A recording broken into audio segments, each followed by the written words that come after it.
नमस्कार मित्रांनो, मी आपल्या सर्वांचे पुन्हा एकदा स्वागत करतो आजच्या या नवीन व्हिडिओमध्ये. आणि आपण बघत आहात 30 दिवस 30 रेकीचे व्हिडिओ. प्रत्येक दिवशी काहीतरी नवीन आपण तुमच्यासाठी घेऊन येत आहोत. आणि आज आपण डिस्कस करणार आहोत, चर्चा करणार आहोत पुढच्या चक्राबद्दल. आतापर्यंत आपण 4 चक्र बघितले मित्रांनो, आणि आज आपण 5व्या चक्रावर डिस्कशन करणार आहोत. ते आहे मणिपूर चक्र.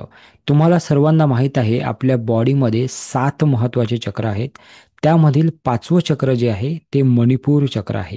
बऱ्याचदा योगा जेव्हा जे लोक शिकतात त्यांना पहिलं चक्र मूलाधार सांगितलं जाते, आणि जे लोक रेकी शिकतात त्यांना पहिलं चक्र सहस्रार सांगितलं जाते.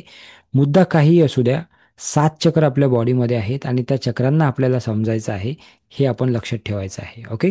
सो 5वं चक्र जे आहे ते मणिपूर चक्र आहे. मणिपूर चक्राचा डायरेक्ट संबंध जो आहे तो आपल्या इच्छेशी आहे. ओके. ज्या काही इच्छा आपण करतो त्या मणिपूर चक्राशी जोडलेल्या आहेत. सो मणिपूर जे चक्र आहे त्याचा जो रंग आहे तो पिवळा आहे, आणि याचा अर्थ आहे चमकणारा मणी. याचं तत्व अग्नी आहे, कारण हे चक्र आपल्या बेंबीच्या थोडं वर असते, पोटामध्ये आपण याला म्हणू शकतो. एक समजण्यासाठी मी तुम्हाला सांगत आहे. तर याचं तत्व अग्नी आहे, याचा रंग पिवळा आहे, आणि याची वृत्ती आहे प्रबळ इच्छाशक्ती. ज्या व्यक्तीचं हे चक्र बॅलेन्स असेल तो व्यक्ती आनंदी जीवन जगत असतो. तो व्यक्ती त्याच्या इच्छांनुसार काम करत असतो, किंवा त्याच्या इच्छा पूर्ण होत असतात असं तुम्ही म्हणू शकता.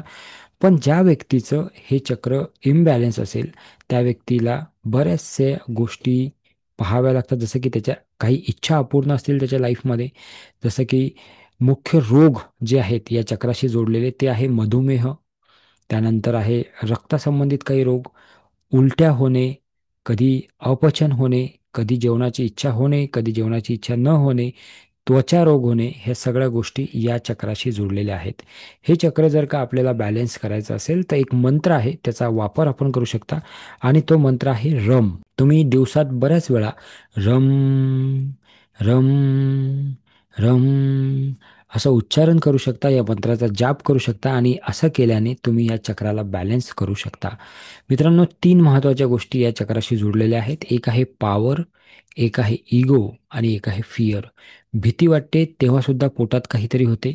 जेव्हा एखाद्या गोष्टीप्रती आपण एक्साइटेड असतो तेव्हा सुद्धा पोटात काहीतरी होते.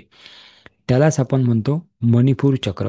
बऱ्याचदा बटरफ्लायज इन स्टमक असं आपल्याला जाणवते, तर ते सुद्धा आपल्या मणिपूर चक्राशी जोडलेलं आहे, इच्छेशी जोडलेलं आहे. ठीक आहे. सो पुढच्या चक्राला समजून घेण्यासाठी आपण उद्या भेटणार आहोत. आय होप हा व्हिडिओ तुम्हाला आवडला असेल. आवडला असेल तर आपल्या मित्रांसोबत, मैत्रिणीसोबत, नातेवाईकांसोबत शेअर करा. चॅनलला नवीन असाल तर या चॅनलला सबस्क्राईब करा, आणि पुढील व्हिडिओ बघत राहा. Thank you so much. खूप खूप धन्यवाद.